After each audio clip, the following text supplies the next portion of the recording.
नमस्कार। ग्रहों की गोचरीय स्थिति पर रेगुलर वीडियो पाने के लिए साप्ताहिक राशिफल, मासिक राशिफल, त्रैमासिक राशिफल और ग्रहों के बाकी गोचर पर भी रेगुलर अपडेट्स पाने के लिए, जिसके हिसाब से आप अपने जीवन में थोड़ी गाइडेंस प्राप्त कर सकें, इसके लिए मेरे चैनल को अवश्य सब्सक्राइब करें। जिन लोगों ने सब्सक्राइब कर रखा है वो ऑल ये जो नोटिफिकेशन सेटिंग होती है इसको क्लिक करें, क्योंकि कभी कभी कुछ लोग बोलते हैं उनको नोटिफिकेशन नहीं मिलती। आशा करता हूँ चैनल को सब्सक्राइब करेंगे और रेगुलर वीडियोस अवश्य आप देखेंगे। नमस्कार। ओम गणेशाय नमः। ओम नमः शिवाय। मैं निखिल ज्योतिष आचार्य आप सभी का मेरे चैनल पर पुनः स्वागत करता हूँ। आशा करता हूँ कि आप सभी स्वस्थ होंगे। महादेव की कृपा आप सभी पर सदैव बनी रहे। कि वीडियो तुला यानी कि लिब्रा के लिए बहुत विशेष है, क्योंकि यह वीडियो है 5 जनवरी से 11 जनवरी 2026 के साप्ताहिक राशिफल के बारे में। कैसा रहेगा आने वाला सप्ताह तुला के लिए। जो मेरा साप्ताहिक राशिफल होता है वो प्रमुखतः चंद्रमा और उनकी गति पे आधारित होता है। चंद्रमा एक बहुत विशेष ग्रह है, विशेषताएं बहुत है चंद्रमा की।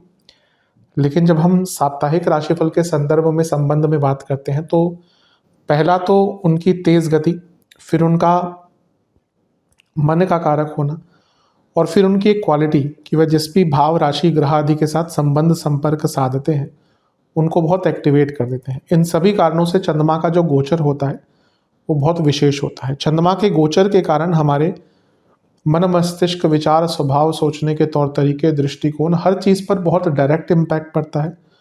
और इन सब चीज़ों को समझने के लिए ही साप्ताहिक राशिफल की विशेषता बहुत बढ़ जाती है। इस अंधकारमय जीवन में ज्योतिष एक मात्र विद्या है जो हमें थोड़ा सहारा देती है, रास्ता दिखाकर, गाइड कर कर। भले ही ये राशिफल बहुत सामान्य आधार पर दिए जाए, लेकिन एक जनरल गाइडेंस के लिए बहुत उपयोगी होते हैं। यदि आपकी लग्न राशि या चंद्र राशि तुला है, लिब्रा है, दोनों ही गाइडेंस के लिए इस राशिफल को देख सकते हैं। जहाँ से सूट और रिलेट आपको ज़्यादा करता है वहाँ से देखिए। व्यक्तिगत तौर पे मेरा मानना है कि यदि आप अपने लग्न से देखेंगे तो अच्छा, इनकेस नहीं पता है तो चंद्र राशि से भी इसको देख सकते हैं। शुरू करते हैं। चंद्रमा आपके 10वें भाव में होंगे, यानी कि कर्क में 5 जनवरी को, और 6 जनवरी दिन के 1 बजे तक यहीं पर रहेंगे। चंद्रमा का 10वें भाव में आना एक प्रकार से अच्छा ही माना जाता है। यहाँ पे वो राजयोग भी बना रहे हैं क्योंकि केंद्र के स्वामी केंद्र में है, और उपचय भाव में भी है, यानी कि गति भी मिलेगी। और क्योंकि 10वें भाव के स्वामी है तो सफलता का प्रतीक है ये। तो ये हफ्ते का जो शुरुआती भाग है ना, ये आपके लिए काफ़ी सफलतापूर्वक या सफलतापूर्ण दिख रहा है। और तो और यहाँ पर मंगल का प्रभाव भी है दृष्टि द्वारा चंद्रमा पर। 8वीं दृष्टि है मंगल की। मंगल सप्तमेश है, दशमेश को देख रहे हैं। ये प्रमोशन का योग भी बनता है। अगर आपके ऑफिस में बातचीत चल रही है तो प्रमोशन हो सकता है। और मंगल धनेश है और दशमेश को देख रहे हैं। करियर हो या जीवन हो, धन की वृद्धि भी होती हुई दिख रही है। और मंगल तीसरे घर से देख रहे हैं, यानी कि सफलता पूर्ण। जैसे मैंने कहा, ये ऐसा टाइम है जब आपके कई काम एक साथ बन सकते हैं। तो हफ्ते का शुरुआती भाग तो अच्छा दिख रहा है। नवांश कुंडली बता रही है कि चीज़ें कंट्रोल में रहेंगी। दशांश कुंडली कार्य क्षेत्र में नई संभावनाएं खुल सकती हैं। बिजनेस में थोड़ा कंफ्यूजन दिख रहा है, इसलिए रिस्क ना लें। जहाँ तक लव लाइफ की बात है, थोड़ा टाइम दे अपने पार्टनर को, थोड़ा पार्टिसिपेशन दिखाए उनके जीवन में। वैवाहिक जीवन में चीज़ें बहुत धूमिल दिख रही हैं, चीज़ें बहुत अनप्रैक्टिकल हो चुकी हैं। जहाँ तक स्टूडेंट्स की बात है, थोड़ा कंपेयर कीजिए आसपास के बच्चे क्या पढ़ रहे हैं, कंपैरिजन से काफ़ी लाभ मिलेगा। जहाँ तक सेहत की बात है, बोन्स की प्रॉब्लम, कफ रोग और चेस्ट की प्रॉब्लम, ब्रीदिंग इश्यूज। सर्वाष्टक में आपका लग्न भाव अत्यंत बली है। ये अपने आप में अंकित कर रहा है कि हफ्ते का शुरुआती भाग सफलता से भरा रहेगा। 6 जनवरी दिन के 1 बजे चंद्रमा आ जाएंगे आपके लाभ स्थान में, यानी कि सिंह में, और 8 जनवरी रात के 8 तक यहीं पर रहेंगे। चंद्रमा का लाभ स्थान में आना बहुत अच्छा होता है। 10वें घर के स्वामी लाभ स्थान में है, यानी कि आपके मेहनत का फल मिलेगा। केतु के साथ है तो कभी कभी ना कोई, और 11वें घर में स्पेशली, ऐसा नहीं हर जगह, लेकिन क्योंकि 11वें घर में है तो कभी कभी कोई बहुत पुराने अटके कार्य भी ना आपके यहाँ पे पूर्ण हो सकते हैं। लेकिन चंद्रमा केतु के साथ है, ठीक है, ग्रहण दोष आ गया, राहु केतु एक्सेस में फंस गए, और तो और केमद्रुम योग भी बन गया, क्योंकि कोई भी ग्रह आसपास नहीं है, साथ में नहीं है, राहु केतु को उसमें नहीं मानते। यानी कि ये वो समय है जब आप बहुत गलत फाइनेंशियल निर्णय ले सकते हैं। पैसा कमाएंगे, रुके काम, पुराने बहुत रुके काम पूरे हो सकते हैं, लेकिन बहुत बुरा फाइनेंशियल निर्णय ले सकते हैं। इसीलिए कोई बहुत बड़ा अगर आपको दिखे कि हाँ कोई बहुत इम्पॉर्टेंट, कोई बहुत बड़ा फाइनेंशियल निर्णय आपके सामने आ रहा है, तो उसको लेने से इस टाइम पर बचिएगा, अदरवाइज प्रॉब्लम हो सकती है। थोड़ी डिसकंटेंटमेंट भी रहेगी। अगर कंपनी में बहुत बुरे हालात चल रहे हैं, क्योंकि चंद्रमा 10वें घर के स्वामी भी हैं, तो कुछ लोगों की जॉब यहाँ पर जा सकती है जिनका बहुत बुरा समय चल रहा है कुंडली के हिसाब से और कंपनी के हिसाब से।